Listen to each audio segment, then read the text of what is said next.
Welcome to the Trash Cats Trashcast. I'm Richard. I'm Steven, and today we're picking up where we left off last week because I was losing my goddamn mind editing that last episode, and I think we have some unresolved questions to answer. Goddammit! I thought it was a pretty chill listen. I thought everything resolved with a nice, pretty bow on the end, summed up by our good friend Emily Dickinson. I mean, I really enjoyed it, but I think we stumbled upon some differences of opinion, and I'm going to try to not come off too angry so I don't get committed by my caseworker. Yeah. It's such an awkward conversation this week. It was, dude, I hate that shit so much where they're like, so how angry are you? Try to underplay, like, are we talking like what's the scale, like Big Bird to Killdozer? Like, what are we talking here? Dude, Killdozer. We have to revisit that. We have to. Absolutely, yes. Such a maniac. So, real quick, we do have a lot of really cool murders we could look at this week. A lot of brutality and wild stuff, but I think more importantly, there's been some major cultural developments this last week, such as Shaq releasing his new metal song. Hell yeah, he did. With the drowning pool bodies at the floor sample. Fuck yeah, man. Welcome back to the music scene, Shaq Diesel. Oh my god. I mean, it's crazy that was honestly better than half of the music coming out these days, but... You know what's fucked up? It's probably also his voice, but his delivery as well reminded me of Busta Rhymes. Little bit. You could tell there was a ton of audio engineering done on him. Oh, like, I'm sure. They made him sound good, for sure. There was something I read, or I might have watched it, but that it was other rappers that, like, in like Shaq's old albums was like, he had a lot of features, and they were like, say what you will about Shaq in his rap career. He wrote all of his own shit. Oh yeah. And it's like, that's fucking dope. Like, he's a celebrity at that point then, and like, he could have hired someone to do whatever, but like, counts for something. Yeah.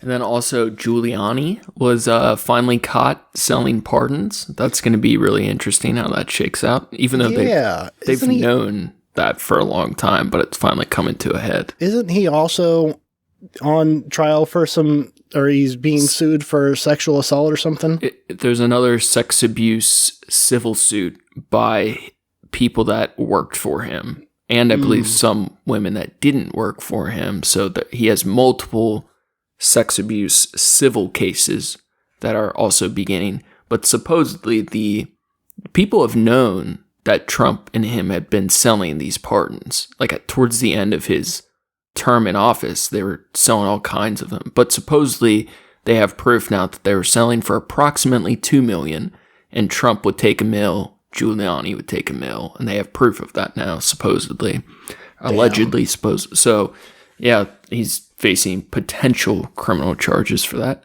And then there's also a new video game. I think it's been out for like a month or two, but you get to play as a cat in a sci-fi dystopia. Yeah, I've heard very good things about that game. It looks beautiful. You get to take little naps and scratch carpets.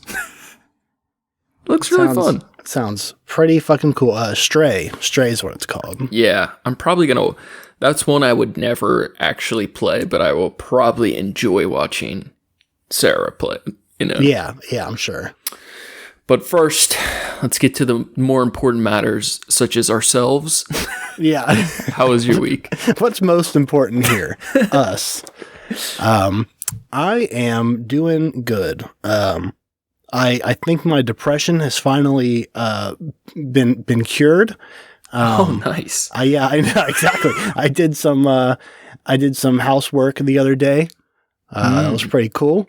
Found, I had the moment of like cleaning out a bunch of old shit and like finding cool shit from a long time ago. I will be sharing that picture on Instagram soon.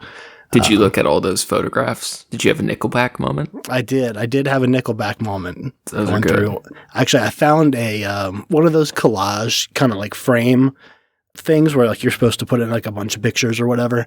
Mm-hmm. And I realized I don't I know I have some like printed photos somewhere, but I don't have that many of them. Yeah.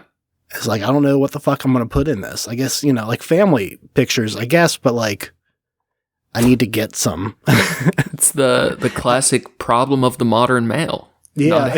Yeah. Like all the pictures are in my phone. Like I got to send an order over to Walgreens or something. They give you the shittiest quality, like semi-gloss photos that fucking suck and are like mismatched on the paper and shit. Hell yeah. Hook me up, Walgreens. So, just fuck me right up, dog.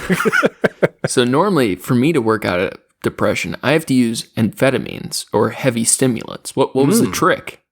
I don't know. I woke up one day and it was my day off.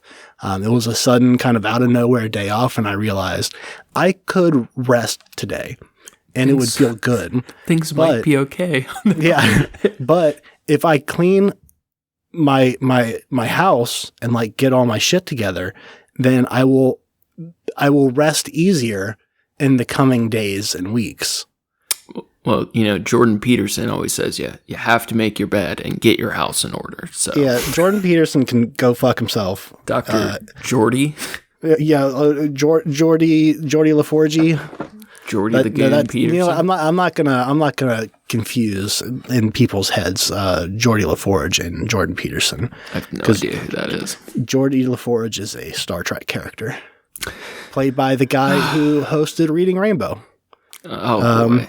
What was his name? Jafar? No, that's the villain from fucking Aladdin. LeVar Burton. Javar Burtonson? Oh, yeah. Reading Rainbow, hosted by the villain from Aladdin. Well, I'm glad you're feeling better, man. Yeah, I'm doing okay. How are you? I'm doing okay too. I was actually supposed to have surgery tomorrow, and long story short is that I'm fairly positive at this point. I just have had like an aggravated repeat movement muscle injury, and I figured the surgery at this point wouldn't be quite worth going in my guts and exploring around. So instead, I have 4 days off in a row from work, which I have not had in 3 years, which is really nice. So feeling good.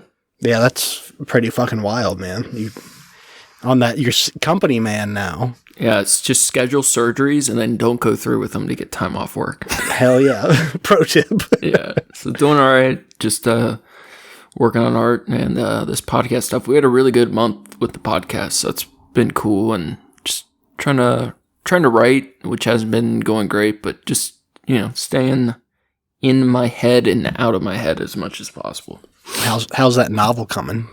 Very slow, man. I'm so stuck because I'm at the meat of it where I really, like, if I was really going to take it seriously, I need like a couple of weeks to like sit down and write every day. Like I was doing the write a paragraph every night kind of deal for like 6 months a year. And then now I'm at the point where I need to like map out like plot events and like really figure out the best way to do it. And I think that's kind of where an amateur writer departs from like a professional writer, where like I've never figured out how to get to that next stage and write something long form.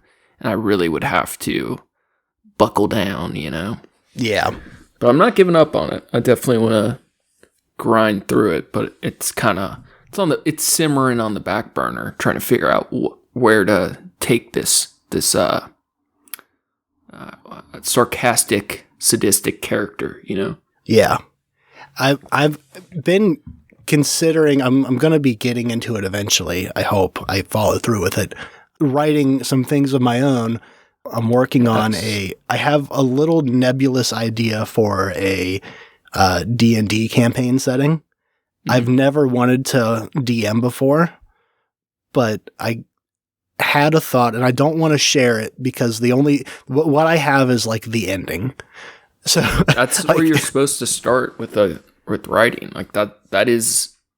Good. I'm on the right path. A lot of writers say that. Like, you can't really start writing a story unless you know how it ends. Unless there's like a meta reason you shouldn't know how it ends. Mhm. Then you're kind of supposed to start with your ending in mind and then plan for every event throughout the story to lead you to that moment. Like all your dialogue, all your characters' decisions should ultimately be like directed towards getting you to that ending. Yeah, There's that book, I always butcher the name, The Hero with 1,000 Faces or whatever. And it's like the book on the classic hero's journey. And it's like the definitive like guide on how to write a hero character. And every character, even if they're an anti-hero, it goes through this same archetype or very similar archetype of like starting with a burden, getting over it, the slope downwards to the climax. Like it's really interesting, but it's so much harder than it seems to write well. Especially, I really struggle with dialogue. I found that to be true. I've never, read through that, but I mean, we've all seen and read media, so you kind of know how that story kind of goes. Yeah. And my first D&D character had so much lore and backstory before, like within the first couple sessions. Like I didn't really have too much planned out beforehand, but I had a little bit, and then we expounded on it. Like I mentally expounded on it to give him more flavor and like, why is he choosing, making these choices? Why is he acting the way he does, et cetera, et cetera. Mm-hmm. And now when I make characters for D&D, it's like, it's just Job from Arrested Development, and he does shitty illusion magic. Or, it's a fucking dragon sorcerer named Puff, the magic dragon. Oh man, you're killing me. it's it's because it's more fun to try to figure that out, or, have those pitfalls be part of the story as you make it kind of thing. Like I realize you can do that now. Motivations, dreams. Yeah, those deeper things of like what a imaginary character would actually feel as a person. Mm-hmm. Tricky. It's nice for what I'm trying to write. I have a real person to model off of that is like a cartoonish, like like joke of a human being, and like how much of a character they are. It makes it really easy to model off of. Nice. Yeah. So should we get into it? Yeah, let's do it. So while I was editing the last episode, right? Because I'm listening over, like we're planning the conversation.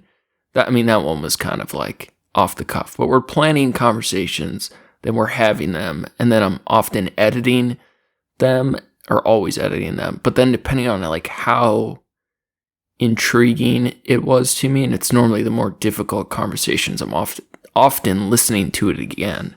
So while one of those playthroughs, particularly while editing, it clicked in my head like all at once. And it was when you said the line, like something to the effect of, we can't control what happens, we only control how we react to it, how we respond to events and shit. And it clicked that you're actually a true Stoic. And I'm more of a true Satanist. You're more of a Marcus Aurelius, and I'm more of a Nietzsche type Which guy. is interesting because I've never heard of being a Stoic. All right, so right now we're kind of like, it's a nice time for it, whatever. But Stoics like really having a comeback. Like it's a really big deal right now. Right after you sent that to me, I saw Philosophy Tube just put out a video. Yeah, I have. So we kind of endorsed Philosophy Tube at one point. They've done a bunch of dumb things I didn't know about, and oh really? Kinda not bad, but just like lame. But I still enjoy some of the new content. But some of their Stoic video I thought sucked, but some of it was good. It's just a mixed bag. I'm just not like full positive on it anymore. But yeah, Stoicism, Marcus Aurelius Meditations. I've like tried to read Meditations multiple times, and I get frustrated really quickly each time. But I don't know why it never clicked for me that you basically are a modern Stoic. That's kind of your deal. And I always I'm always drawn to Stoic archetypes, like the monk, the samurai even has some of that vibe, right? Mm-hmm. Like they're always so appealing to me, but I have never, I disagree with a lot of it, but I'm drawn to it. And I think you fit that really well.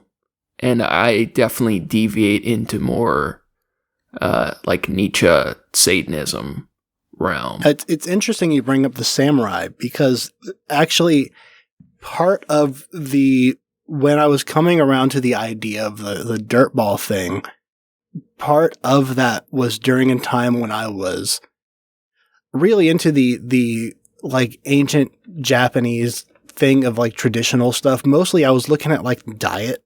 I was just trying to do different diet shit, and I was like, ginger. Yeah, there's a decent amount of that.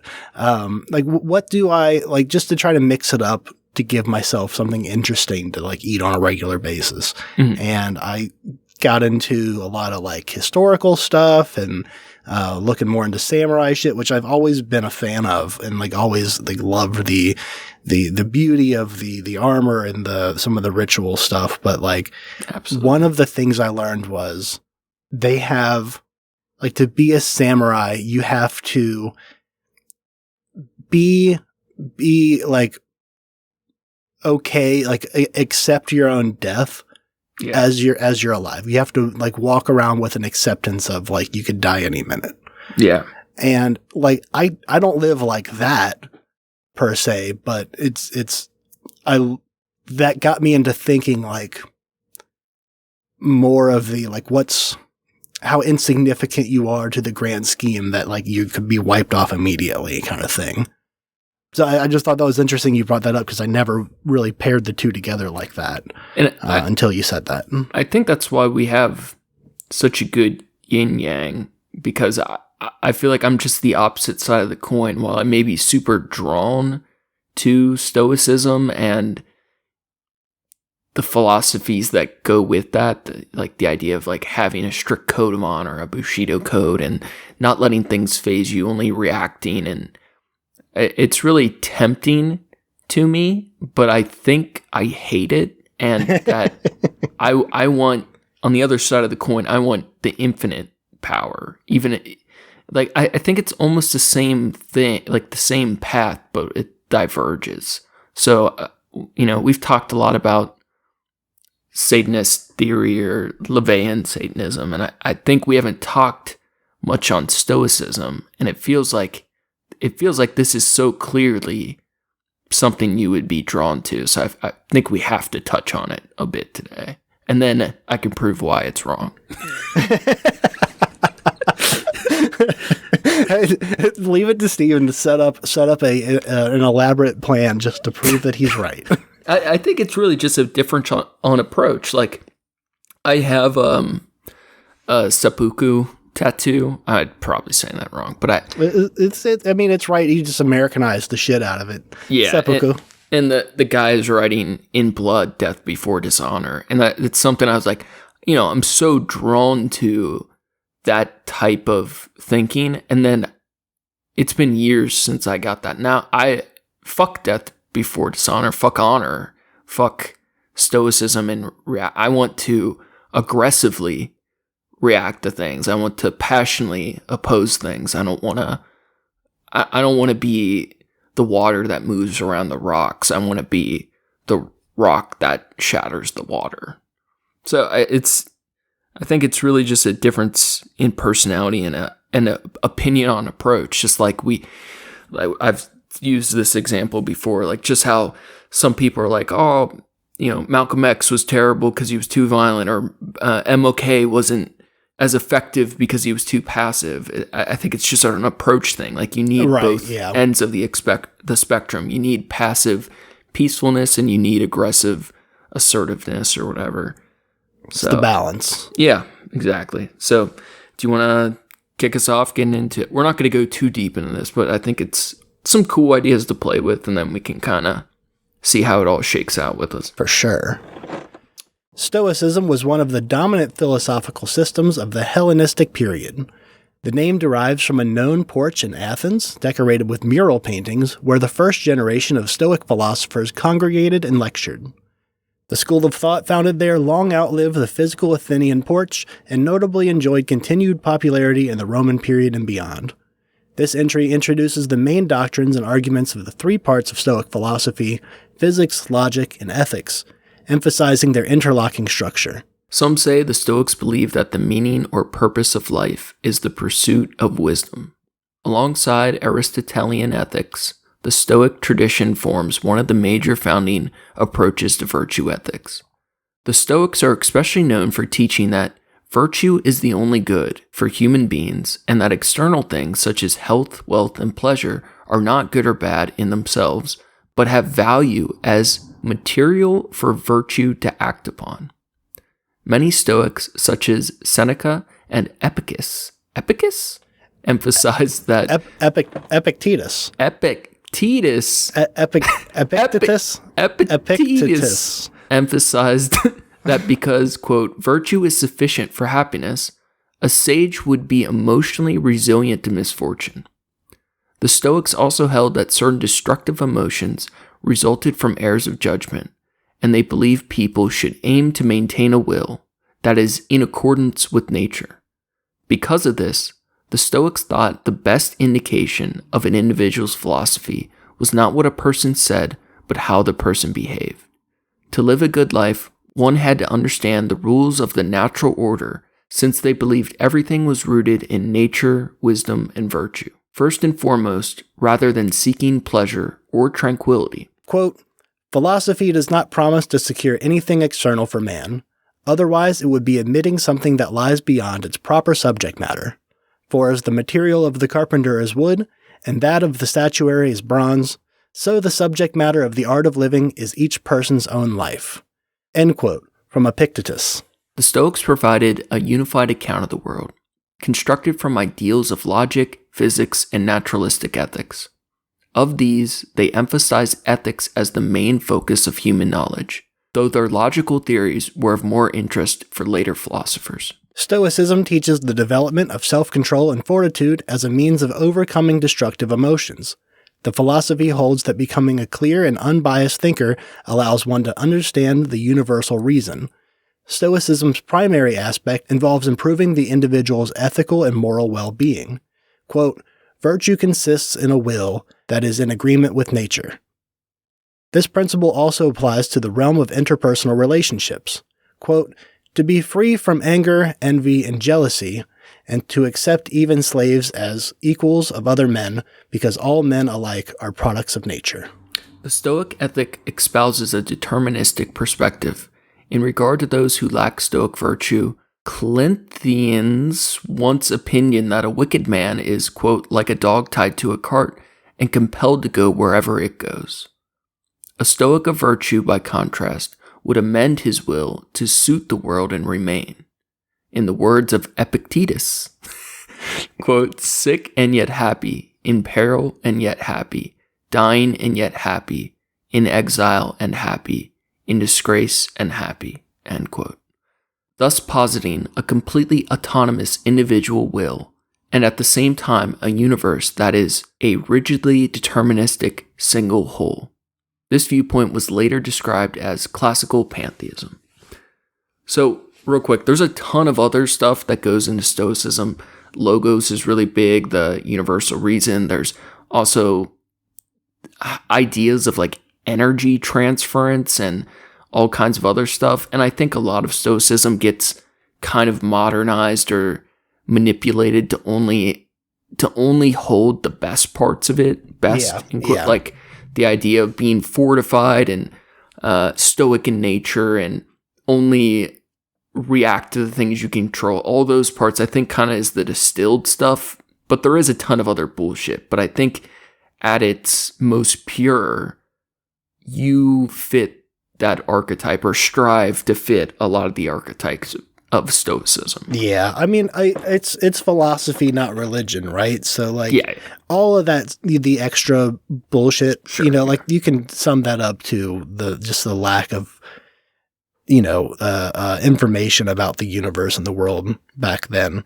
Sure. So to take that away in common day, modern shit that's fine. It's cool. It's not like, oh, you're cherry picking from it. It's like we learned a new thing and adapted to it. But yeah, no, I do feel very, close to this. I like, I don't know. I think the idea of, I think I've mentioned before the thing of balance, the motif of balance in my life has been something noticeable. And it might be because as someone who is, very not into astrology, I do have to live with the fact that balance is a part of my life, but also I'm a Libra. And that's like the whole thing with Libra is like, it's a scale.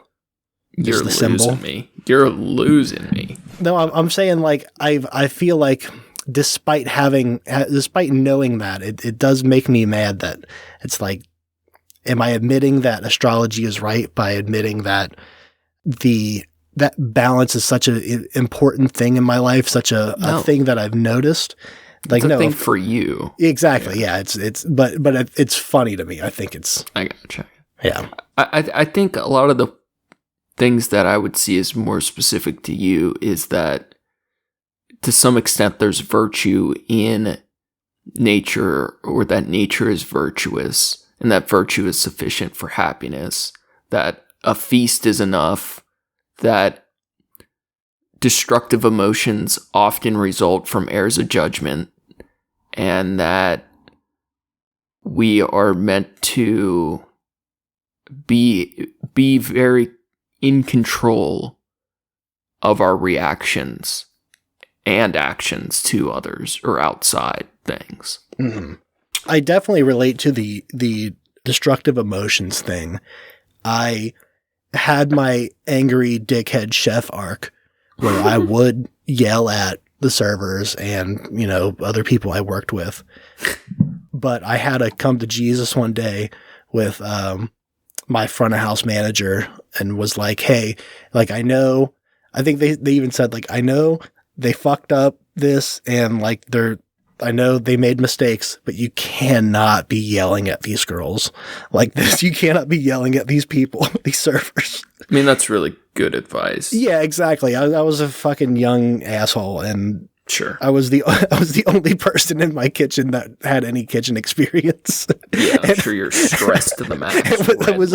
It was a pretty rough part, and that's not a great excuse, but but that it made me reflect on like, oh, you're right. Like, also, I don't get paid enough to get this emotionally attached to what I'm doing and get this upset about it. Like I'm adding to the stress of the job, and that was a big part in like, not just from work, but like through the rest of my life of like, there's no, this isn't the end all be all. I'm something outside of this. Yes, exactly. Or even if it is this way, I don't have to respond this way because I'm a stoic in nature.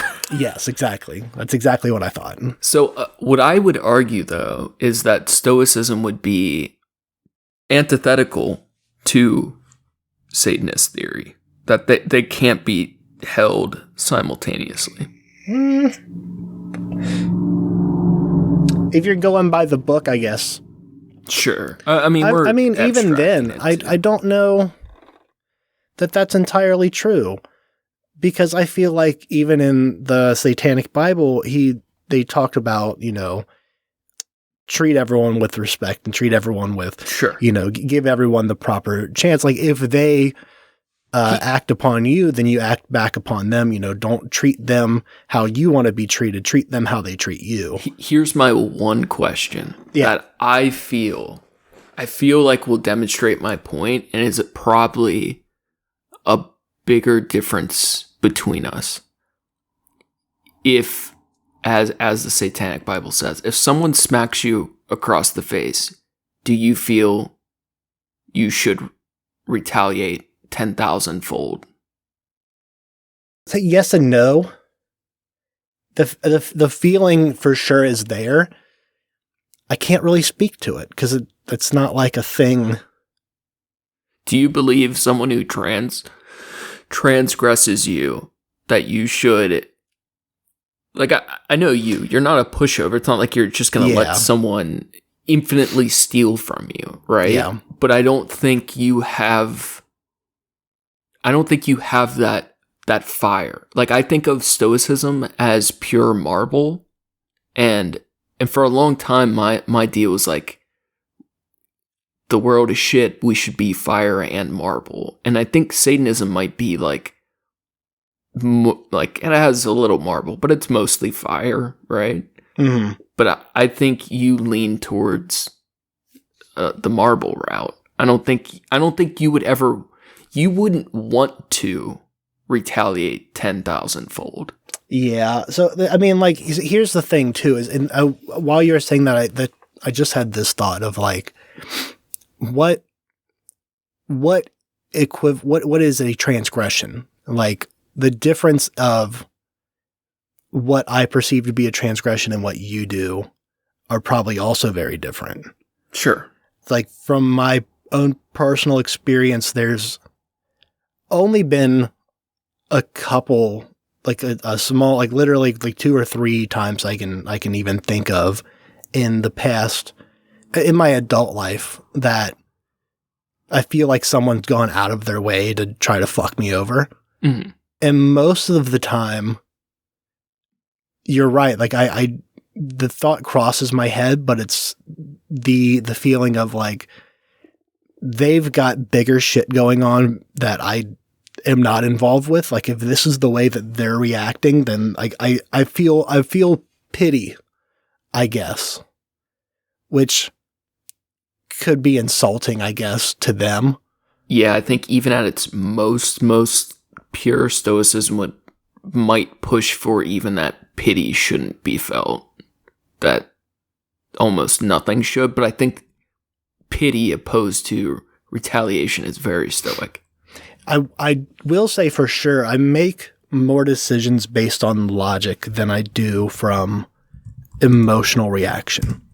Yeah, I see that. I've known that for a long time. And it's not that I'm a fucking robot, you know. I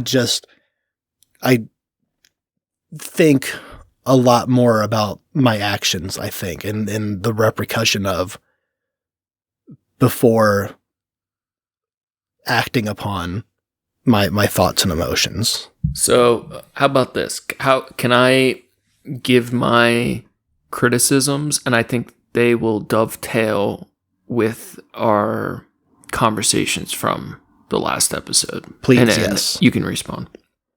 So, my critique would be that Stoicism is too peacefully passive. Mm-hmm.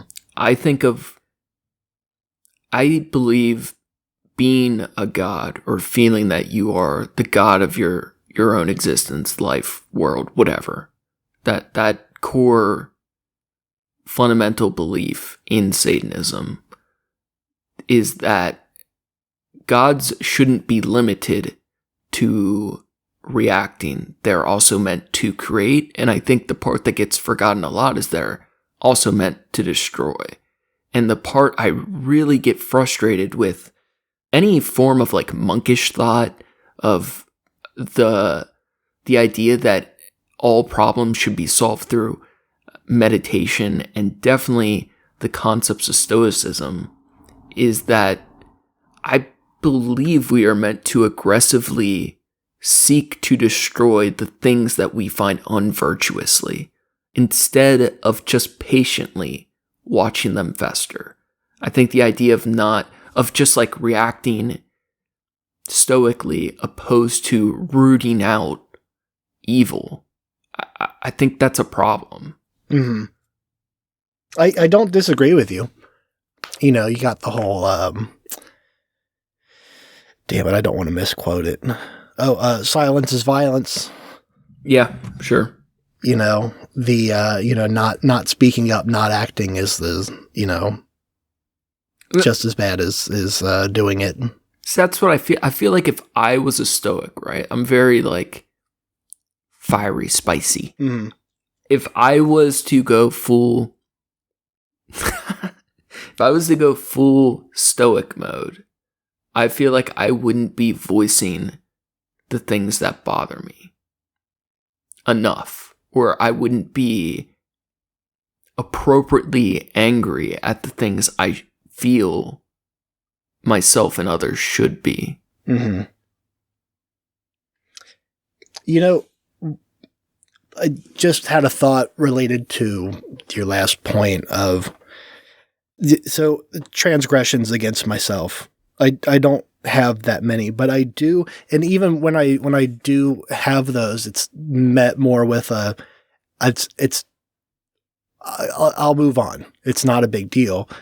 What I do get upset and want to, return, 10,000 fold with is when people transgress on people near me, right? Like I've had multiple different occasions where I've never been there when it happens. And this is the thing that makes me fucking mad beyond words. I'm never there when it happens. Someone treats your staff shitty. Exactly. Yeah. And like, if I'm there, like I'll put my hand on your chest. We'll go out in the parking lot and I'll kick your fucking teeth in. Like we will, like I will, like you don't fucking mistreat people like that. But like when it comes to me, I'm fine. I know I'm fine. Like I know how I feel and how I'm reacting to me feeling this. What I don't know is what's going on with them and how they're reacting to this. And I don't want them subjected. They don't deserve to be subjected to that. And I know it.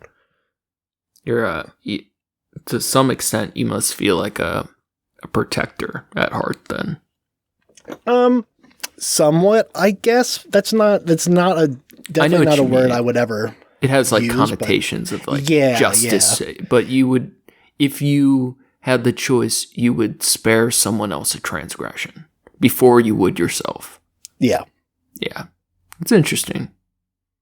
Because sometimes I wonder, because I think that's overall a good trait, but I wonder sometimes why people that may fit that don't feel like they should also spare themselves that transgression. Mm-hmm. And like I said, for me, I feel like it's because I know I'll be fine. Like I know in a week this isn't gonna fucking matter. 'Cause you're a Stoic. Anymore. Yeah. Right. Yeah, exactly. I'm fucking marble, dog. I'm straight obsidian. You can't touch this. I'm fucking MC Hammer over here. I'm so drawn to that. Like I love the move like water through in your hammer pants. Just yeah. But I know I'm angry, right? But I feel like more anger is appropriate. I feel like there would be less unvirtuous things if we all were like just a notch angrier, Anger is motivating. For you, for some.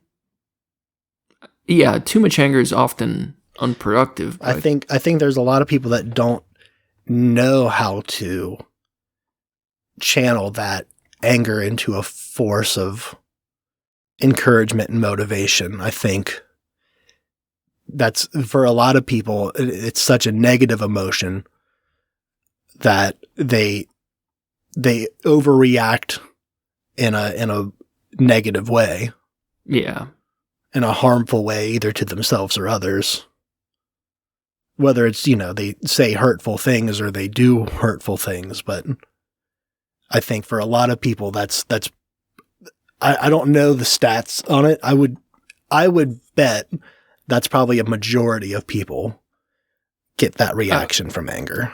I would agree too. Yeah, so there's some other divergences we had, and I think this goes right with that. Do you feel like some people are meant to be hurt? In the sense that, let's say, the easy one is like, right, pedophiles, right? Mm-hmm. That's always like an easy go-to. But are bad people meant to? Can it be a good thing to hurt bad people? Like leaders, like political people, leaders, abusive police, like shitty people in life, is it better to stoically navigate those people and situations, or if in a world where there's no legal consequences, would it be better to hurt bad people? It's the old internet question of, do you punch Nazis or not? Right. I mean, yes, but in a balanced way, I guess. Like, there's also the adage of, like, if you become the monster they are, then you're not any better than them, kind of thing. I don't know. I forget Yeah. Are you familiar with the concept of the sin eater? No, I don't think I am. It's the people that do bad things for the right reasons so that other people can stay innocent. And which is like so cheesy. I just saw it in a movie, but this is like an old theory that's been around a lot. But the idea of, like, some soldiers go to war to commit war crimes to root out the Nazis so that other people don't have to combat them, right? Right, like, right. I would feel very comfortable being a monster for right reasons. I don't feel like it would weigh on my my conscience to do very bad things to very bad people, as long as I could adequately justify that action. I would have no moral qualms. And I can absolutely see that in you. And what I'm surprised more is that in myself, I don't find the same eagerness. It's not that I'm surprised that I don't find the same eagerness, rather. It's more that you're just not, like, you don't have the bloodlust. You don't get the thrill. I don't have the bloodlust, is right. I feel like I could, like, I condone it. I can see that, but I don't feel that. I feel like it would weigh on me. So, I mean, there's definitely a thing where, like, justice being served is of course, like, that's great, and that would feel fine. There's a certain, when you have, you know, the ripples that come from that, it can get, and hurts people around the target, you know, kind of thing. Like, like, you commit war crimes. The example you gave was, like, let's say you, like, dropped a bomb on a hideout where there was 1,000 Nazis, right, chilling, right, and it happens to also burn down, a couple neighboring homes or something, and, like, their families in there, like, whatever, like, that part, like, was it for the greater good that 1,000 Nazis died? Like, sure, you can absolutely make that argument, but that weight is, it's a lot harder to swallow, I guess, than the way that the eagerness that you jumped into that. Sure. No, I'm with you. All right, here's a question. Oh, you also have the problem of, like, what about all those Nazi sons? Like, how many more little demons are you breeding, That's the other one. I just saw a thing I might have been the Last Kingdom shit I've been watching, but there was, like, you kill 100 men, you're going to have 100 sons coming for, or you're going to have 300 sons coming for you. I think in general, that's been, like, one of the biggest flaws in American foreign policy. Because it seems like that is never considered at all. Like, a decade from now, how many other extremists did you just demon breed? Like, yeah. Which is, I mean, that's a really complicated question, but it seems like it's never even considered either. So here's one of the other questions. What percentage of life experience do you think is logic thinking versus feeling? Subconscious versus subconscious? That's a solid question. You have to lean towards logic. I for sure, I lean towards logic.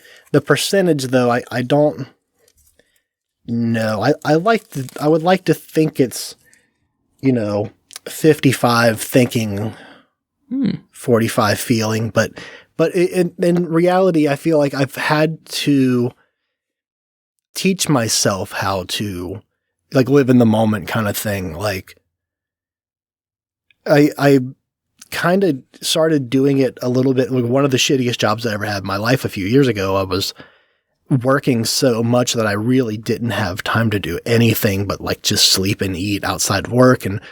But when I did have like that one day off a week, I would spend a bunch of money. I'd go out to like nice restaurants, and my partner at the time and I we would go to different shows and restaurants and museums and shit, and like it felt good because I was like I was like trying to feel like I had a life and I'm experiencing the life. You're proving my point, because I feel like what you're explaining isn't even that wouldn't even be feeling like being right. Yeah. That I was trying to, that was the beginning of me like realizing I'm not living in the moment. I'm not doing this. And I'm like trying to start teaching myself to do it. But I don't even think being in the moment it is related to what I'm talking about. The idea of like, do you experience reality through thoughtful processes? Yes. Right. I know that, but the idea of like, let me explain it better. Even you explaining, you consciously trying to think to be more present in the moment. Mm-hmm. That is all like a logic chain. Yeah. Yeah. True. Leading to trying to feel the moment more. Yes. I would not even consider trying to feel in the moment more what I feel like is subconscious energy. Like, spider sense shit? Yeah. Where you walk into a room and like two people are just arguing and you feel it. Yeah, exactly. Yeah. I'm thinking more of experiencing your reality through feelings and emotions. I mean, that's definitely there too, but the logic, it's got to be small. Yeah. Yeah. The logic far outweighs it. So I don't have that much faith in reality being all that real. And for a long time, my like life theory was, I mean, it's like a great theory to justify drug use too. It's just the only thing that is real is how we feel. That that the world in front of you could be Matrix shit. The steak could be artificial. That the only thing that is real at all is our emotions and how we feel about the world, right? Mm-hmm. Mm-hmm. And that's super, super flawed. And I logic's obviously so important, but part of me feels like if I had to pick a percentage, I would say 40 logic, 60 vibes, right? Yeah. But I think I have to fight for it not to be 90% like emotion. I absolutely can see that in you. Yes. Yeah, I think in even the way that you use the word vibes, it's like, am I going to negate my thought of reason that this is but the thing I thought of immediately was like when we were younger, like you get in the car with strangers to go get drugs, and like it's a bad idea, but but they seem cool. But if you're in tune, you can vibe that out. Yeah. But that sounds like dumb and cheesy. But there's been, let's say I've gotten to do. I mean, I know I've done thousands, but if I've got into 100 cars with drug dealers I didn't know, right? Mm-hmm. I've never once been robbed in the car in that situation. Right. I've seen a ton of other people get rolled. I would have to say there's some level of like intuition and feeling that I knew which cars to step away from, right? Right. Yeah. Out of 100 times, if other people are hitting a 10 to 20% rob rate and I'm picking more selectively based on like very small like feeling shit, there's something there. I'm not. You can't go the route where like, oh, I can feel and vibe my way through the rat maze, right? But there's something to all the logic could tell you that, you know, you validated this source through a third party, that, you know, you know X, Y, and Z about the situation. But if you were going to get in that car and you got the wrong feeling or like the wrong look in someone's eye, then sometimes you have to logic bend and trust the feeling. You know, just, you know, remember, kids, if you're going to get in a stranger's car to buy drugs, just check the vibes first. Look people in the eye. That is like one of the most important things to like. Most people can't look people in the eye. And even if you only can stomach it to get a read on someone, I feel like it goes a long fucking way. Yeah. It's hard to fuck someone while you're looking them in the eye. Yeah. This job has gotten me a lot better at being more comfortable with that in conversation, almost to the point where I feel like it might be more uncomfortable for the other person because I do make eye contact. That's different, but I know what you mean. Yeah. You know, but even just in conversation day to day, you know, like I have customers or whatever, like that interlocking eye contact used to not be a thing. Like when I first started working in kitchen shit, like I remember being like, man, I could make so much more money as a server, but fuck having to talk to customers. Like, I don't want to talk to people. I don't want to be around all these people. Like, I know the small group of people back here that I work with. I don't know all those fucking people, and I don't want to be out there with them. And now I couldn't feel more different. That's not entirely true. It's a controlled setting, I guess. So I feel a lot more comfortable in that setting being around people. Mm-hmm. But yeah, I think it's also a logic thing now that I think about it, because you're trying to read their comfortability level to modify your actions to keep things at a better keel. And there is a vibe thing. Like, you know, we talked about before, like me making corny fucking jokes with customers and shit. And it's like, I'm not doing that to everybody. You know, I'm picking the right person. You know, I'm finding, you know, the right vibe here, but yeah. Now here's my follow up with the tale of two raccoons, the tale of two dumpsters, where I thought one can do something more valuable than the other through the weight of beauty, right? Mm-hmm. Yeah. Do you feel like all animals are equal? Do you feel like all people are made equal? Not made, but exist equally or unequally? You know, I was going to say yes until you said people. And it's not that I think that, I think it's the thing that, like, I like animals more than I like people. But we're talking, isn't it meritocracy, judging on the virtue of merit? Like, do people exist on different levels of value based on what they do or don't do, how they behave or exercise virtue in life or other beauty, whatever? I mean, I want to say no, but I feel like that the fact that there's hesitation in my answer, I'd have to think about that more to give you a full answer. That's fair. So I don't want to just, that's fair. You know, off the cuff about that. I feel like that's something I should think about maybe more. Think about it. Have your people reach out to my people. Yeah. We'll discuss on another day. We'll catch it in the sequel. Yeah, I strongly feel that all animals are not equal.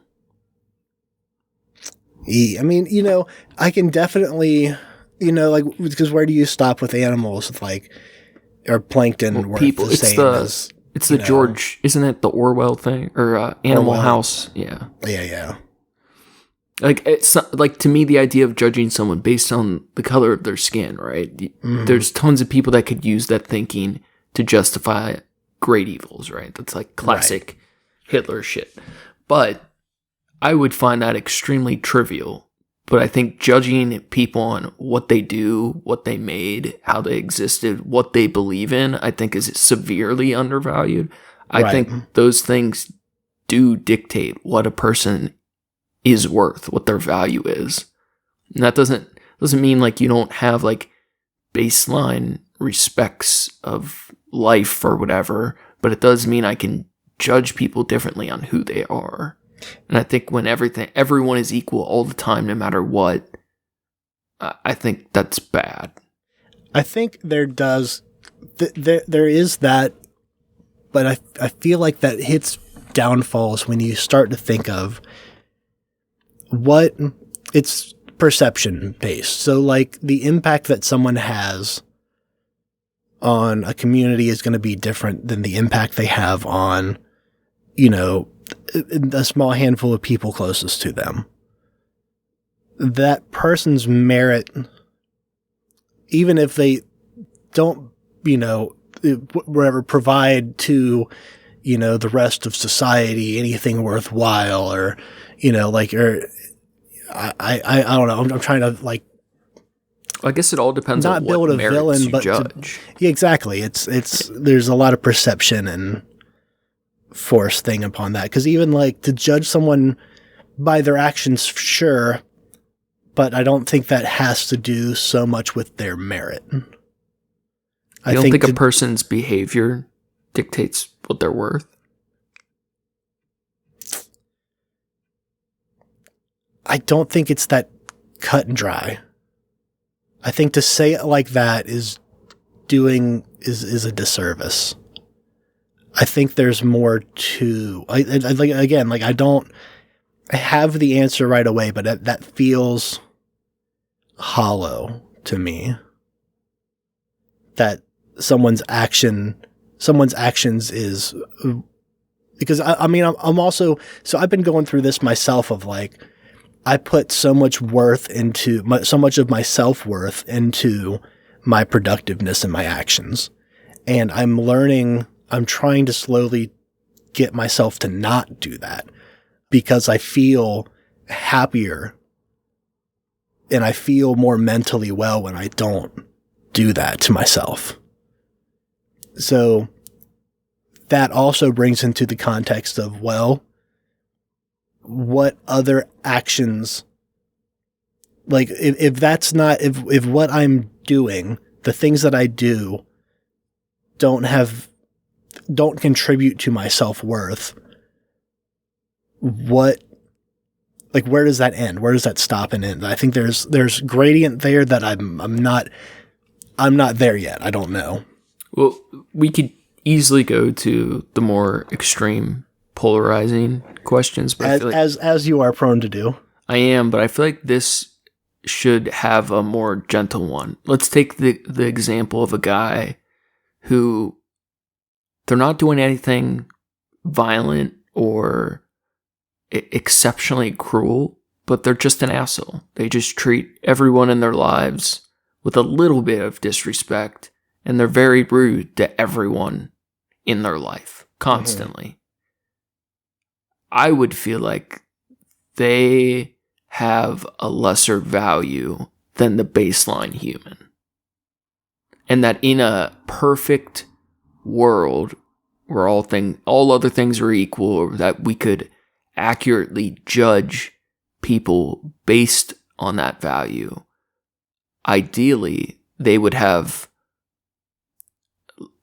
I don't know if it'd be less voice or less role, or just that they would be appropriately minimized. Yeah, I'm not even advocating on that, but I would advocate that based on how they exist, that they should be worth less. And here's the thing is you, when you said that, it's not, I don't inherently disagree with you.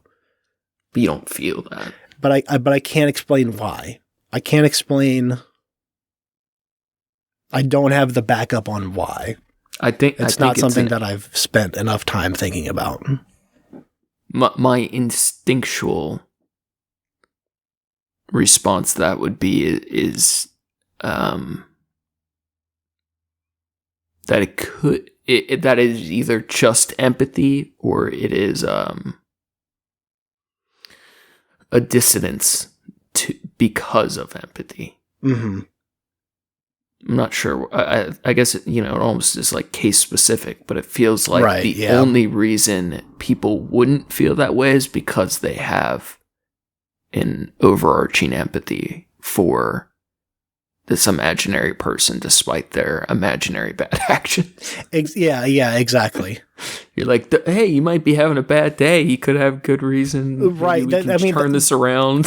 Those thoughts absolutely crossed my mind as like, okay, well, appears that way whenever I see him, but is that always what he is? Is that always what this person's about?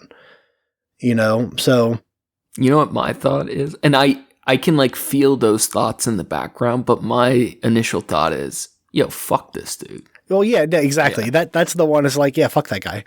And it's like, I'm not. But that doesn't. But that being said, that doesn't mean that inherently that they are worth less than just someone being an asshole to you makes them worth less to you, obviously. But isn't that all that matters? I guess. Yeah, you're right. I mean, I don't care. I was looking at this from like we are God doing the judging at the end of times thing, but like at Peter's Gate, like if there's this dude that's the best dad in the world, but he every time he sees me, he spits on me or he steals my shit. Just this dad, this King Cobra dad, just spitting on me every time he sees me. I'm gonna want to skin the snake. He's got to do all that stealing to get the dad energy. Yeah, but there's so many people like that in one facet of their lives could be great, and then in other, or vice versa, they're terrible in so many ways, but great in one way. Like I'd imagine there's a ton of like scumbag pieces of shit that are like still great fathers, or vice versa. They're great to everyone except their kids. Right. But all that matters is how they treated me. Yeah.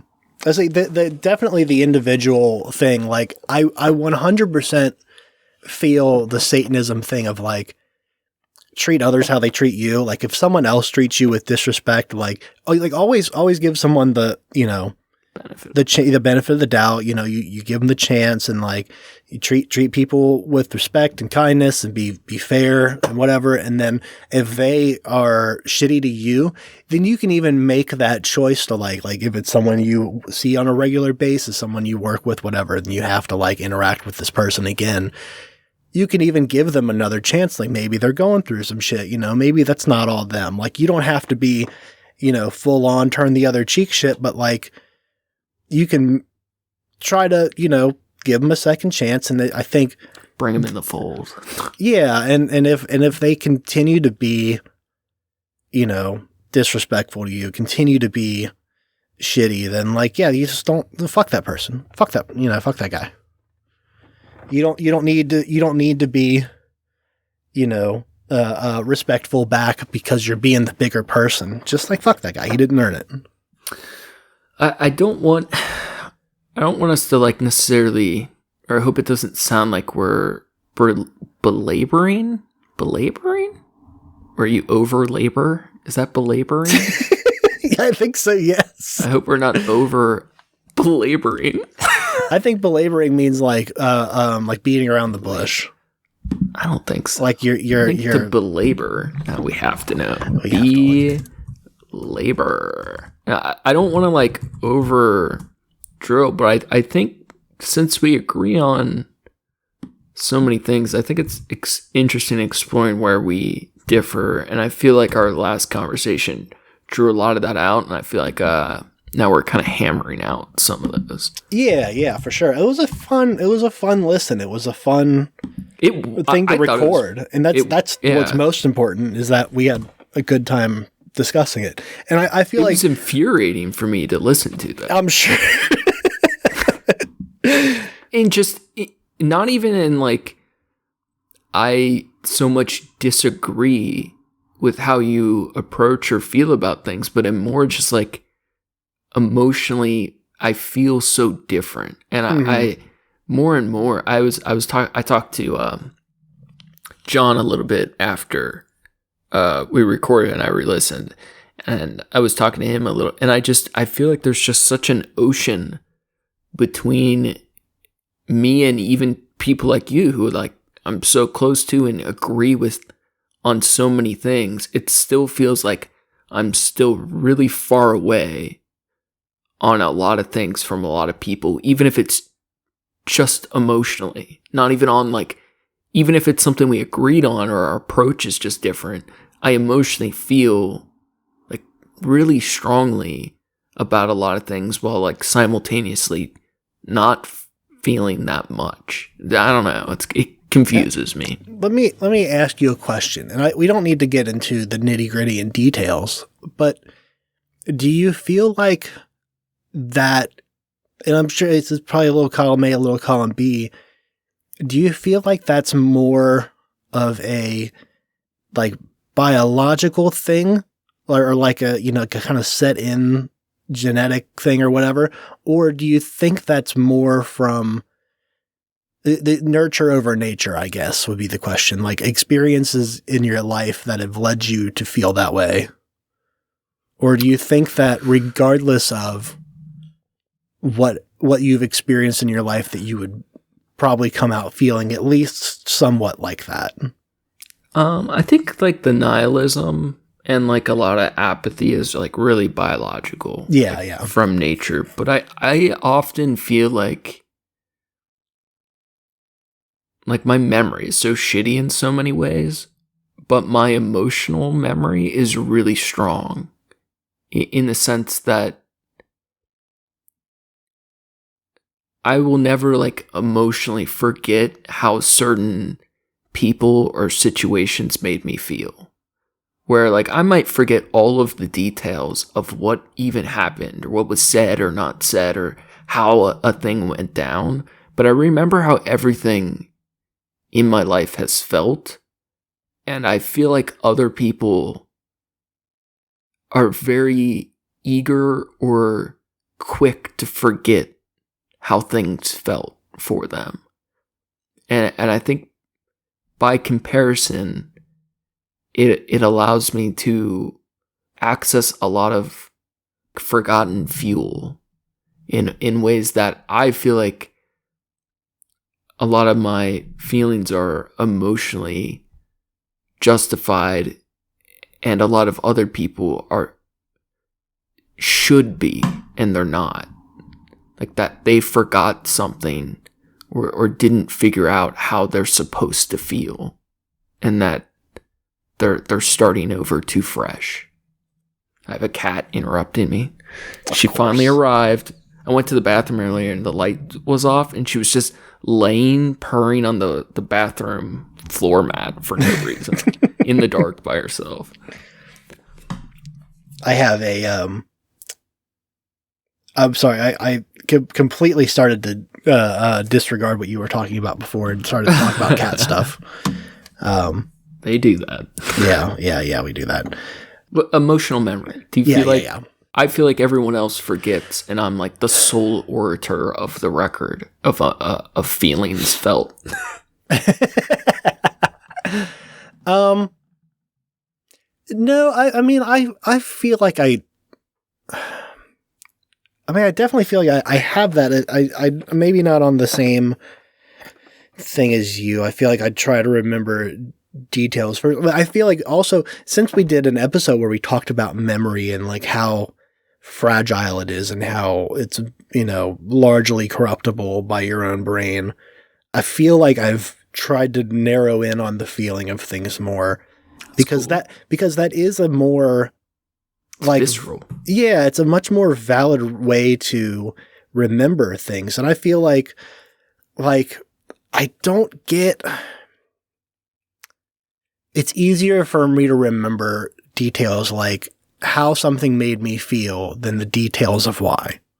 It's like, I can remember I didn't like this, even if I don't so much remember why. And can be broken in itself, I guess, and that's a bad example. But that's just what I came up with off the top of my head. I don't know. I guess I'd have to, that's another thing I'd have to think about more. I've never really posited too much on the balance of emotional memory versus. Yeah, because my factual or actual memory is utter trash. Dog shit. Yeah, but but if we both looked at like our life's timeline, I feel like I could logic bend anything. And that all that really matters is how I feel about things. And if I look back on my life, I know how everything felt, like for good or bad. And I feel like I can make the logic meet whatever. And all that kind of matters in the present moment is how I'm feeling about things, because there's plenty of reason for anything. And I feel like other people like forget all the things we've already had to feel, or everything that else has already happened. And my reactions or emotions come off extraordinarily strong, but I feel like everyone else was like spinelessly forgetful. Mm-hmm. It's like, why are we tolerating this when we have a lifetime of X, Y, and Z that we felt? It's like childish. I often feel like a fucking dumb kid, because I feel like no other adults are like, I don't know, struggling with that as much. I know I definitely had a phase of, it's something that I'm going to contradict myself because I just said I've recently learned more about the fragility of memory, but this was long before that, where I felt vindicated in a way that I realized, like, oh, I should trust myself more. I should trust my memory, my recollection of things. I should trust my, your gut, moment to moment thing. Yeah, my gut too, but like my moment to moment timeline of how I remember things happening. After being in a relationship where I was absolutely gaslit into believing like I didn't, like, it was before gaslit was like a term that people used a lot. Gaslit the Benjamin City. You were off the Benjamin. Who's Benjamin? I don't know this. It's so stupid. I can't even. But it was like little shit that, like, small conversations, how things happened earlier, and they'd be like, you told me this, and like, I never said that.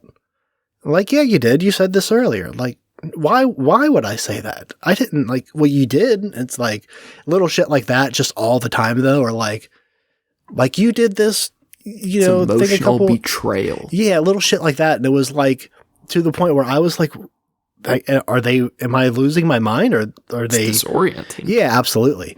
So I feel like when it was like discovered that, like, oh no, they were just being a complete piece of trash, I took a lot more pride in my, account, my factual account memory kind of shit.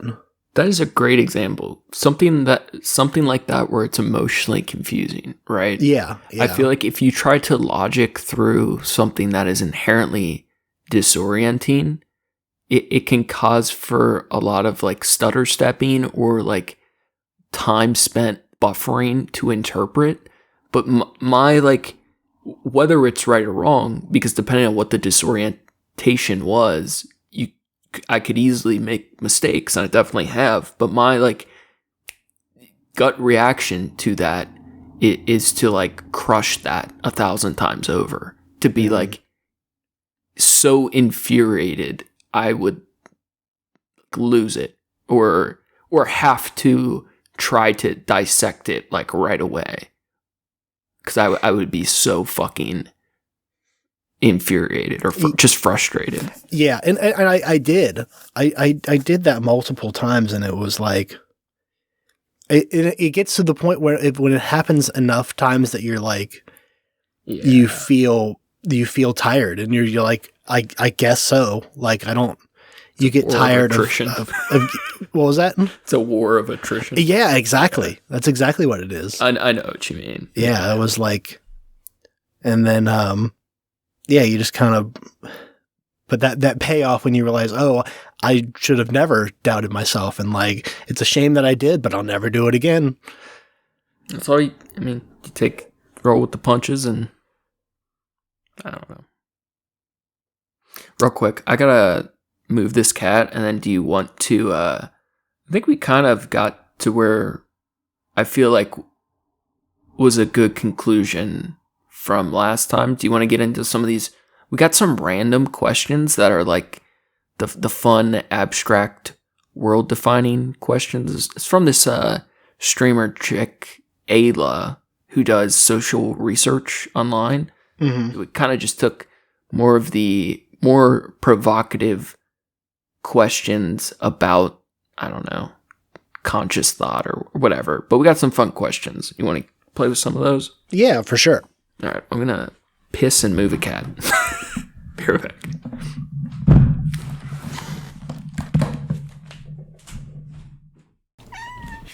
Well, that went terribly. I just just ended up pissing on the cat. Everything went wrong. But everything that could have went wrong did go wrong. While you were gone, I was looking at the notifications on my phone. I get these notifications from my Ring cameras, and it's almost always there's a person at your side. Nice. And it's Ronald McDonald. Yeah, it's this fucking cat Jeremy outside rolling around in the dirt, the fucking driveway. J-Dog's at your side door. Yeah, but he's so big, it's like it's the person. All right, how do you want to do this? Do you want to like each take turns picking one to pause it to the other? Yeah, absolutely. I'm down with that. You right. go first though. Oh fuck.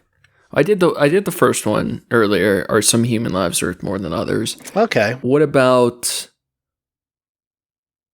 at the gut level, do you feel the world is safe or not safe?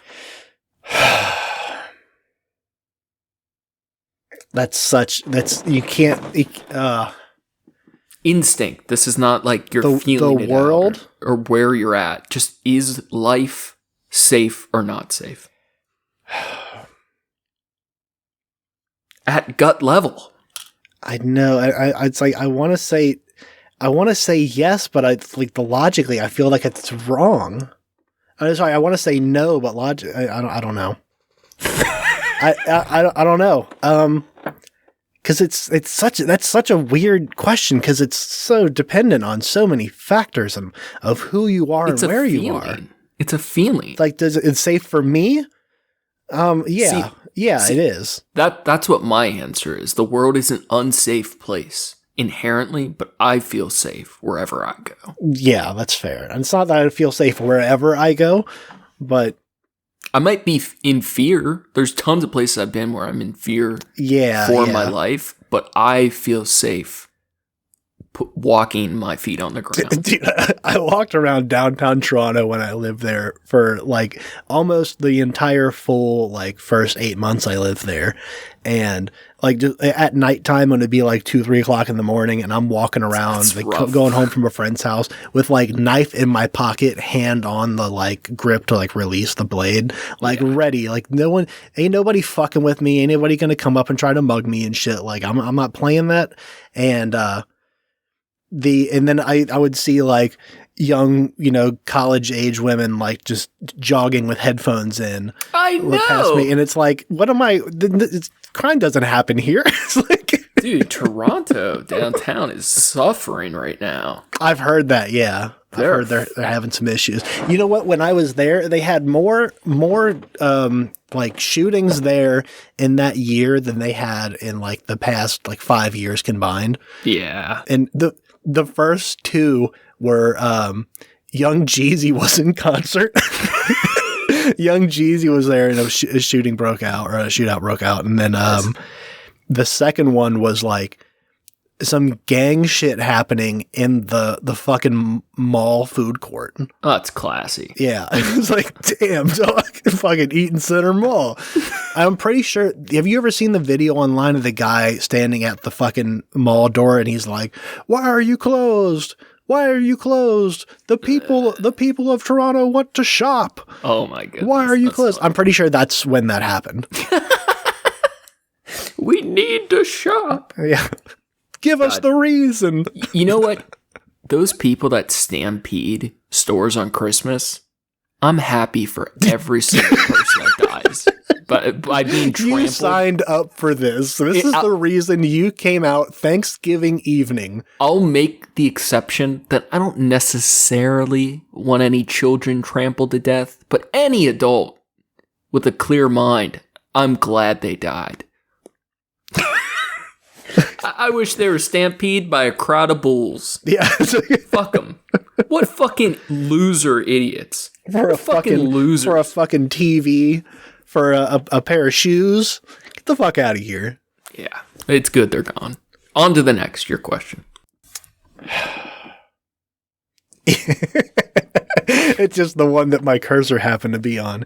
If you had to fuck a cow, would you rather it be dead or alive? It's a great question. It's a super good question. Now, there's a lot of ways to approach this one. Because it could be, let's say you're a sexual pervert and you want to like maximize pleasure.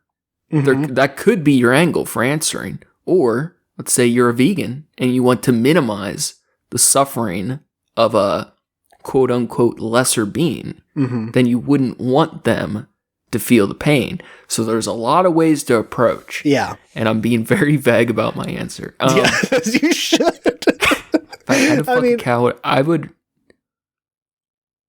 And it depends on how long they've been dead. You get to choose. Okay. For the sake of the... I feel like dead only because... Dude, a cow could... I mean, I know they don't have the like rear extension of a horse, but I feel like they could break my legs. Yeah, for sure. They're gonna for no other reason out of survival. I don't want that thing to be alive. Yeah, no, same. It's like there's no reason for this cow to be feeling this. if I absolutely had to. All right, well now we've answered that big life question. Yeah. Now that we're both on record with that one. Which of you planned in greater detail? Killing yourself or killing someone else? Killing myself for sure.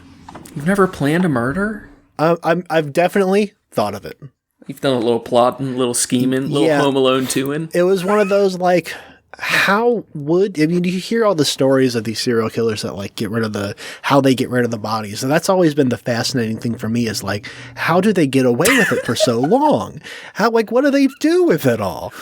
And like, that was a thing, like, especially when I started listening to more Brother Lynch was like, oh, that's really not a bad idea, is eating the body, but then you still have like bones and shit, and like, so like I've thought about those kind of things, like not killing a person specifically though. And it takes a long time to eat a human. That's a lot of fucking meat, man. Because you have to be like in the clear for months. I feel like, I mean, eating them's great and all, but you feed them to the pigs and you melt the gun. Yeah, easy peasy. Easy peasy lemon squeezy. Yeah, your pick. Let's see here. Oh, I didn't answer, I guess. But yeah, go ahead. You answer while I pick a question. I used to have detailed plans for myself, and I even had a green beret ready to do my death wishes upon proof of what do you call it? Proof of not life. Mm-hmm. What do you call proof of not life? Proof of death. Yeah. There's another word. I'm trying to whatever. But I had a guy, a surgeon on standby at one point, and I had extensive plans. But that's been a long time ago. I don't know what I've thought about more. Probably myself, but other people are a close second. I feel like if I have thought about killing like a particular person, because I really can't think of a particular person that I've spent time like really thinking about it. That's if I ever crazy. have the like I can think of people in my past that I might have, but I can't recollect if I did or like even thought that or not. I can remember exact. Yeah, and that probably shows that I didn't think about it that hard. The idea of killing, like I've known me my whole life. I've had a lot of time to think about that. Sure. Yeah. Where I think my answer could skew, and like this was like something I spent a lot of time with professionals trying to figure out, is like violent visualization. Because depending on like where I was, that was like really difficult for me to like control. Because so I don't think that's really like planning, but that's more like illness shit. Yeah. Here's one. What difficult or painful experience would you recommend to everyone? Self-mutilation. Easy. Because there's no wrong conclusion you could take from it. Like this sounds like, especially after my last answer, this sounds like it's inherently a bad thing. But there's only two outcomes, right? As long as there's a limitation, as long as the limitation is like, hey, I'm not doing this to die, right, or disfigure, right? Then the only two outcomes are going to be is that you enjoy it and you have some sort of a physical and emotional, primarily, release. Yeah. That you have this mark that you now get to watch heal and become scar tissue to make you more of a person, or for it to completely heal. That you gain some emotional experience, or you find out you value yourself too much to ever hurt yourself that way. And I think that is like an inherently beautiful outcome also. The outcome I got, I dabbled only because the girl I was dating at the time was into it. That's fetish shit. Well, in a way, it started. It didn't start as that, and then it kind of became that, and then like. But it wasn't a lot of it, because immediately what I realized, it wasn't so much about like I value myself too much. It was just like this is a burden. I don't like it. It's just not for me. The squeeze wasn't worth the juice for you. Yeah, exactly. It was like it's like now I gotta like clean up the blood, and I gotta. But I gotta put a fucking Band-Aid on, and especially now in my adult life, I get cut and like scraped and burnt on shit enough that I don't need to do it for a relief. It just happens on its own, and then it's it's just a burden. Now I have to wear a bandage and a glove because you're not even considering. I would never recommend for someone to engage in it sexually unless that was something they were both already into. Because that is an inherently different thing than like sitting down and choosing to harm yourself for no other reason. Right. I would recommend everyone does that at least once at some, even if it's just burning yourself with a cigarette. Like, there's something to be learned. That is for sure how it started out for me. It was just like, this is why I do it. It's a release. It's, it works for me. Like, and I was like, even at the time I was like, that seems wild, but like, sure, I'll try it. And I got nothing. I got nothing from it besides it was. But don't you think getting nothing from it still getting quite a bit? And that learning that, nope, this isn't for me. Yeah. I mean, sure. You wouldn't want to ever harm yourself that way. But it wasn't even for that. I mean, like, I wouldn't want to harm myself that way. But I feel like the connotation of that is like you said earlier, is like the value. I value myself too much to hurt myself that way. And it's like, that's not what it is at all. It's just like, it was just annoying. It sounds like you haven't had the experience. I guess, yeah, I guess not. I didn't get the proper. Well, I highly recommend it. What's your answer? I'll put on some fucking MCR and hit it up. Hit up the razor cabinet at the fucking Walgreens. I mean, like, I'm always on record of saying I think everyone should do a year in the service industry for, at least a year back of house, 6 months back of house, 6 months front of house. I think that should be a requirement for everyone. My whole life's been of service. Okay. Yeah. I don't need to do it anymore. It's a service that I'm alive for all of you to enjoy. Honestly, I don't think that's like it's impractical, but that's like, I think most people would benefit from that. Absolutely. I think so many people would benefit from that. I think it's just giving you a perspective on your interactions with other people. It is a somewhat difficult and painful experience I don't feel like that's the heart of the question. Well, you can even expand it to like spending a certain amount of time in any other person's perspective. Yeah, it really, that's kind of like the heart of empathy, right? Is like putting yourself in people's shoes and like really, like not just like a little bit, but like really trying to feel it out, like really trying to understand why someone feels and thinks and acts the way they do. And it is, it's not easy because you don't know that. You don't, unless you've exactly experienced those same things, then you don't know how other people react to things. And you can only like discuss that and, feel that out from other people. But it is a good mental activity to do that, though. I feel like that's a very healthy thing to do. Yeah. All right. Can someone be both a kind person and also have the exact opposite of your political views? Oh, for sure. I know a lot of them. They're customers of mine. Sure. And they're generally kind people.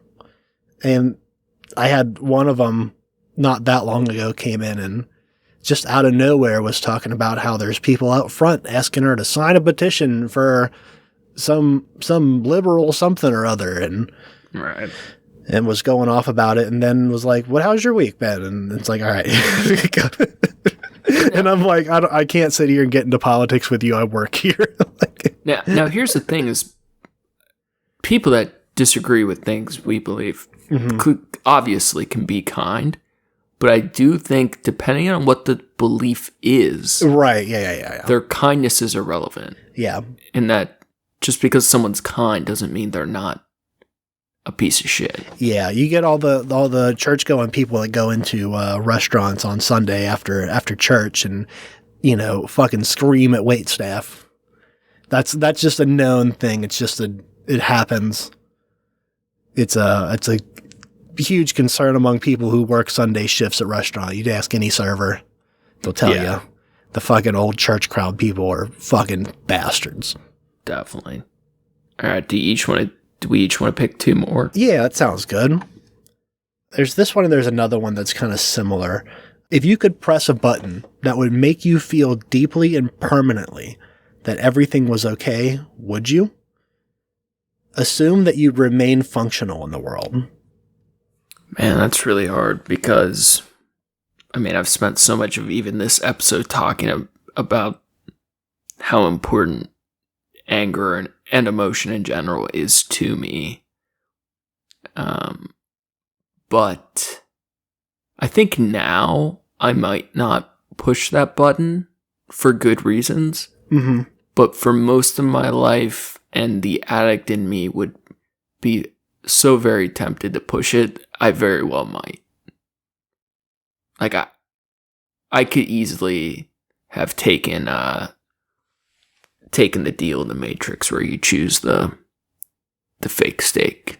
Yeah, I was going to say there's another question that's very similar to this that says, if you could, would you wirehead, i.e. hook yourself up to a hypothetical machine that makes you totally and eternally happy and satisfied? Oh, I've done that. It's awesome. Is that heroin? Yeah. Just hook up an IV bag in your living room and drip drop to Sleepy Land. The thing is you have to go feed the machine. You're literally on a little... so it's not eternal. It should be, but it's not. You literally have to go on quests every day to feed the machine. Mm-hmm. I think that's a prototype to what we're talking about in the question here. Yeah, if you had the fully functioning machine, fully functioning.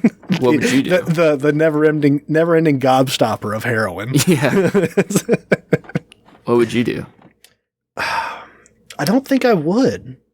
I don't think I would, which is interesting that I feel that way, I think, because so much of what I've discussed in the last 2 episodes has been how important to me my comfort and the comfort of the people around me is. And if I was under the assumption that everything's cool, like that's the goal, right? Yeah. But I feel like in knowing that I'm pushing the button and it's going to be false, that robs everything. Even if I wouldn't remember it afterward, I feel like I'm depriving myself. I think ultimately I probably would press the button even knowing that it likely would be a mistake. Mm-hmm. Which I can't even be judgmental on that because it's too tempting. Yeah, it's the absolutely. Apple in the Garden of Eve, right? Yeah, that's a whole plot point in Naruto. Actually, there's a whole new order kind of thing where they're going to put everyone under the illusion, under a hypnotism, the genjutsu that the world is a peaceful, happy place, and they're living out the life that they want with the people they love, but actually they're like in pods connected to a tree, and it's like, no, that's wrong because it's not real. Have you ever had what you would consider to be a spiritual experience? If so, what was it like, and what effects did it have on you? That's funny. It is, because you're gonna. It's a very funny story. When I was probably, I had to have been 13, I guess. Was this the spiritualist? It was the closest I ever felt to God. I was listening to the Insane Clown Posse. Oh yeah, and it was there. It was right after the Six Jokers card, the Wraith Shangri-La came out, and there's a huge reveal at the end of that album that they talk about the Dark Carnival. Yeah. They've been talking about him for 15 years or so, and at the very end of that album, they reveal that the carnival is God, and we've always been behind him. Or the truth is, we follow God. We've always been behind him. The carnival is God, and may all the juggalos find him. And it was like, oh, like this.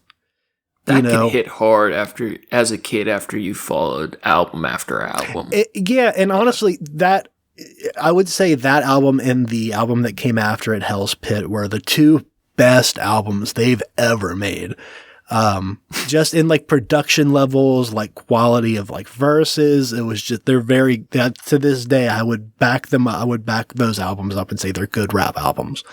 But the crescendo happens right then. It's a really well produced piece. And I was feeling it in the moment. And it was I'm into this. I can feel it, because it's not this is Jesus and the, whatever, but it's this is the version of God that I can follow and I can feel and I can relate to, because it's something that I already relate to. So that was the biggest spiritual thing that I can think of in my head of I guess it's not the religious is a little bit different than spiritual, but that's probably it. That's the funniest one, I guess.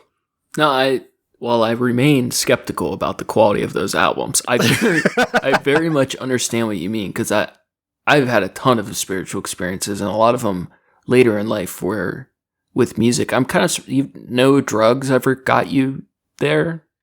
No. That's wild. Because you were into some psyche stuff before I was. Yeah. I mean, it's not I did a lot, though. I've only had a few experiences with psychedelic shit, really. And they were...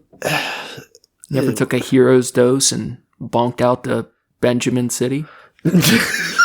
Straight up to Coil City? Did a roundabout on the Turnaway Tunnel. No.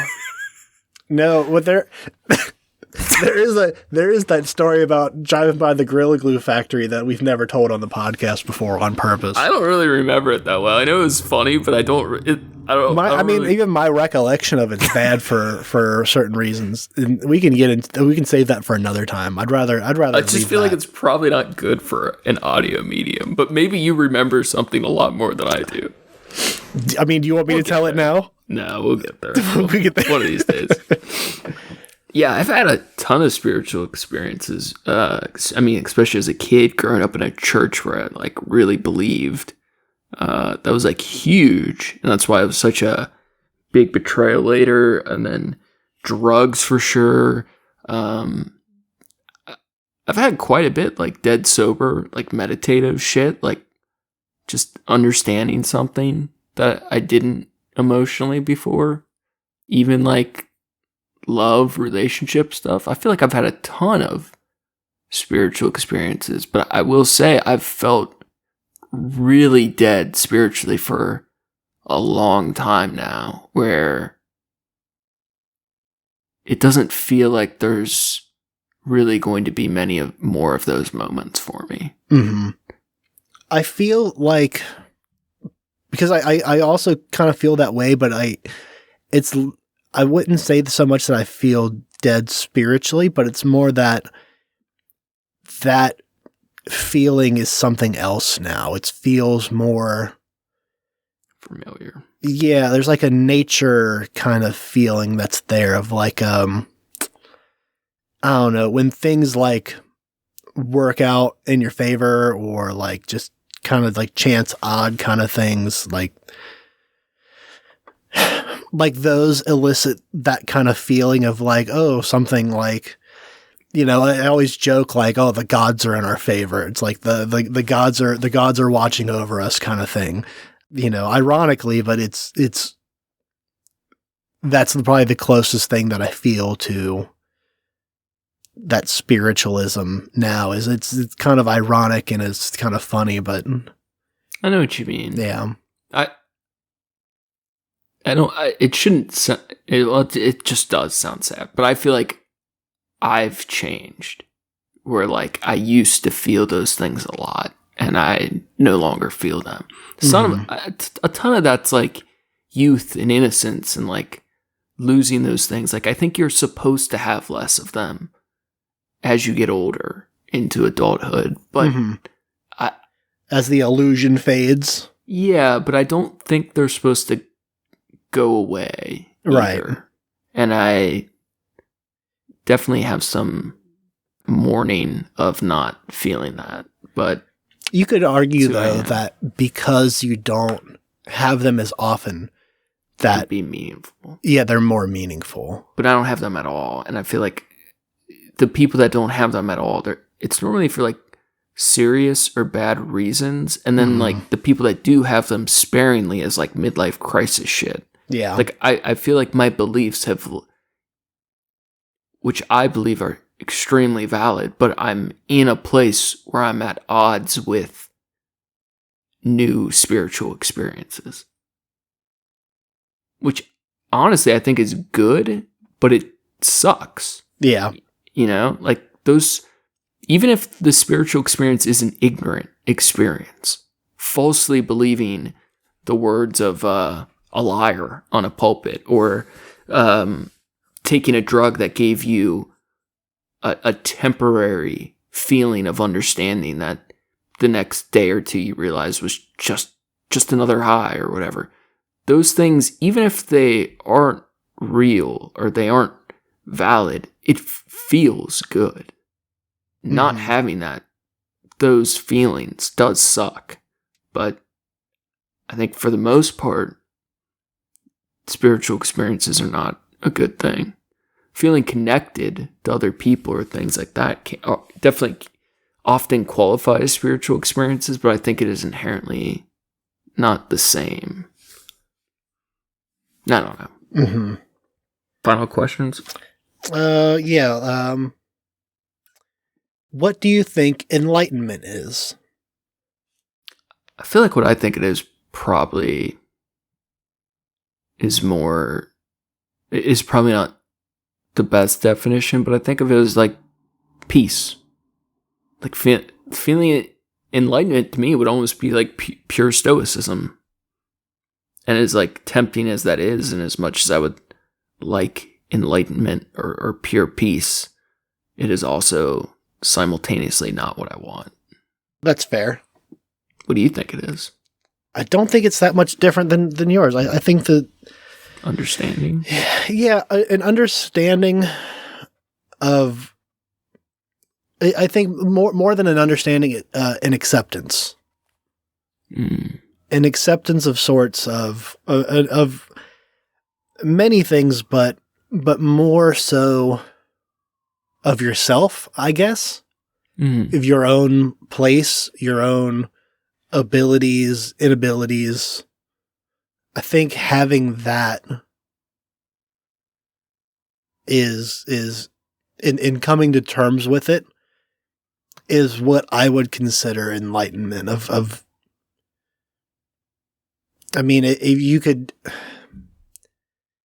I like the idea, I think the flowery idea of becoming one with the nature around you and shit like that, and like becoming the one, with everything. I feel like that sounds very cool, but I feel like it's because it feels so spiritual. It's like, it doesn't feel real.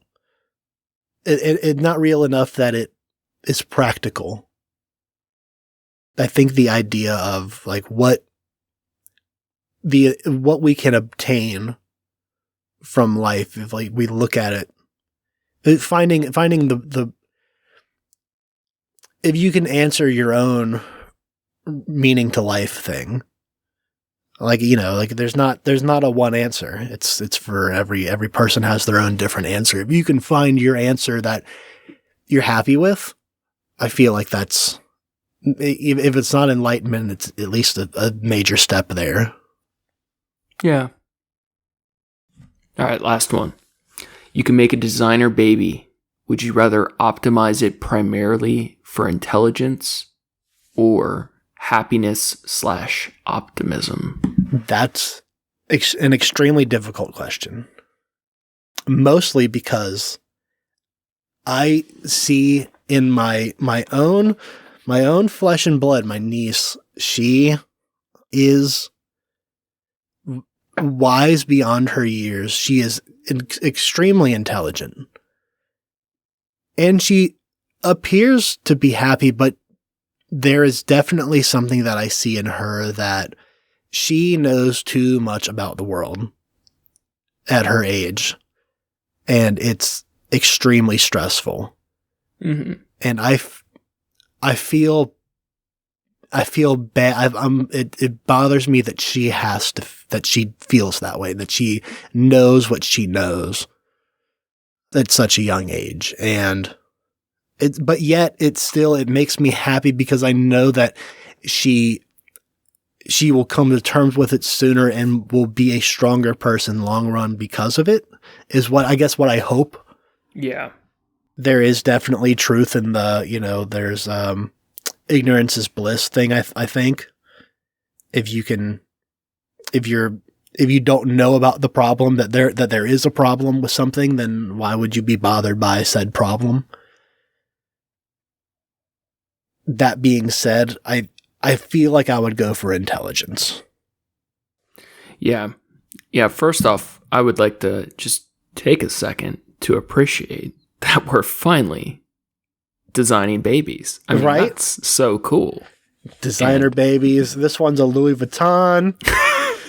You can see the logo marks. I'm just happy. Pattern logo marks. I'm just happy we can get rid of all these dumb babies. Yeah. Okay, because this is rad. We're making designer babies. Yeah. Optimism. Don't give a fuck. I don't need optimistic people. Happy people, I could even give a fuck less. What we need is smart people. So I am going to gear up this dumbass baby stats all the way to super smart, super sad. I don't care how miserable they are. Super sad. If we keep them miserable, they'll work harder, okay? So we're bumping the smartness up and we're putting this baby right to work in the lab. This is going to be the genius baby that solves everyone else's problem. It could be our little sin-eating designer baby. That's my answer. Final answer, $1 million. I mean, I feel like there is happiness that you find in the intelligence too, of like, especially as an adult, I feel like there are the wins feel better when you know that, because you can really rub them in the stupid people's faces. Yeah, yeah, exactly. Absolutely, I'm right there with you. You know, those kind of things are that feeling. It's not lost on me for sure. But it's it's getting through the trudgery of dealing with. I mean, it's part of the reason I left Florida was so many of the people that I worked with and interacted with, I felt like I couldn't have too many Floridians, like a solid, intelligent conversation with that like went deeper than like when it starts to get into like deeper feelings and emotions, people would back out. And it was like, why can't we talk about this? Why is everybody so stupid? And why is everyone so fucking dumb? Yeah. Why there's so many Floridians in Florida? Drinking all that crocodile piss in the water. Gives you that dino brain. Well, I think it's good, chill talks. Yeah.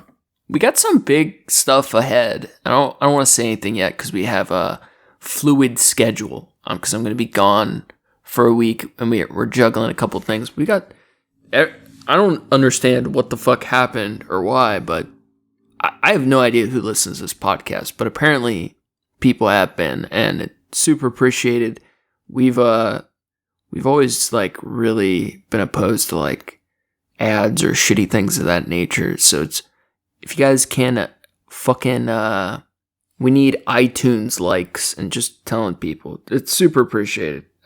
Make a fake, get a couple email addresses. You got old ones you don't use anymore, but you could probably log into them because you use the same fucking password. It's just like voting. You have to scam the system. Yeah, multiple votes. Absolutely. Use the power that the internet has provided you with and rig the system. But seriously, I don't know. The support lately has been super cool. So I just want to say I appreciate that. And we got some cool stuff ahead for sure, and I think that calls it a night. It's like 4 a.m. right now. It's pretty fucking crazy. Steven, I do want to read. I have a passage for you. I would like you to hear. Of course, I was going to suggest we finish with the Serenity Prayer, but I guess we can do a quote. No, this is better. Okay, cool. Take the words for what they are: a dwindling mercurial high, a drug that only worked the first few hundred times. And that's the thing about illicit affairs and clandestine meetings and stolen stares. They show their truth one single time, but they lie and they lie and they lie 1,000,000 little times. That was pretty. I like that, actually. Great American poet or Taylor Allison Swift? I think that's a poet. That is Taylor Allison Swift. I fucking hate this. 3-0. I hate this. Where she lost me was the clandestine affairs. I thought that was too sophisticated for her, but I'm just constantly learning about all the interesting little facets of Taylor Swift on this show. Yep, that's the service I can provide you with, Stephen, as I am learning about them as well. I actually like that. That's very funny. Right? I thought you would like that. Why do I hate her so much? That was specifically chosen for you by a friend of mine and listener of the show. It's a good one. She fooled me, and I give you. I mean, to be fair, she's picked all of the ones that were both of the ones that were Taylor Swift ones so far. God damn it. She's my Taylor Swift expert. She's the resident expert. Yeah, the resident expert on Taylor Swift. Maybe we need to have her on for a conversation and get to the bottom of why I hate her so much, because I have a feeling this is a bit of a judging a book by its cover. I think it's exactly what it is, Stephen. I think if you listen to more Taylor Swift, you would come to find that you actually would enjoy Taylor Swift. I don't think so. Even if I like the lyrics, I think I would be judging the song by its sound. And I feel like that's a pretty good reason to judge a song. That's fair. That's a good reason to judge an audio medium. I can't fault you on that one. I enjoy this. Is fun, man. I hope you have a good rest of the night. I guess we'll get on out of here, huh? Hell yeah. Thanks again for listening, everybody. Thank you to Approaching Human for the use of his music. You can find his work on SoundCloud at Approaching-Human. Thanks, Sean. We need to get him back on soon, Fuck, too. yeah, we do. We got a bunch of people. It's so fucking hard to organize people. If I have to make a plan with 2 other people, I feel like I'm going to die. Yeah, it seems like so much. We're like terrible at that. To get a plan with 2 other grown adults. Hey, do you have this night free? No. How about this one? Still no? How about a month from now? Maybe? Okay, I'll take it. Yeah, it's at that point I start putting ammo in something because I'm freaking out. I can't stand that shit. Oh my God. Make sure to check out the show page at TrashCats on Instagram for news and arts from the show. Check out Facebook for the memes. For the memes, if you're super bored, you can check out my trash art on Instagram at Skyzix, SKYZAX. Working on something new. I just sent it to Ricky beforehand. I think it's gonna be really cool. Got some people stealing babies over here in this artwork. The baby snatchers. Yeah, shouts out to Shaq. Yeah, shouts out to Shaq. Shouts out to my boy Shaq Diesel. Taylor Swift. I hit you up later, dog. You know, all the great artists of our generation. Shouts out to all of them. And we got the cool stuff on the way. We'll see you guys next week. That's going to be all for us today. Stay classy, eat trashy. Go fast, eat trash.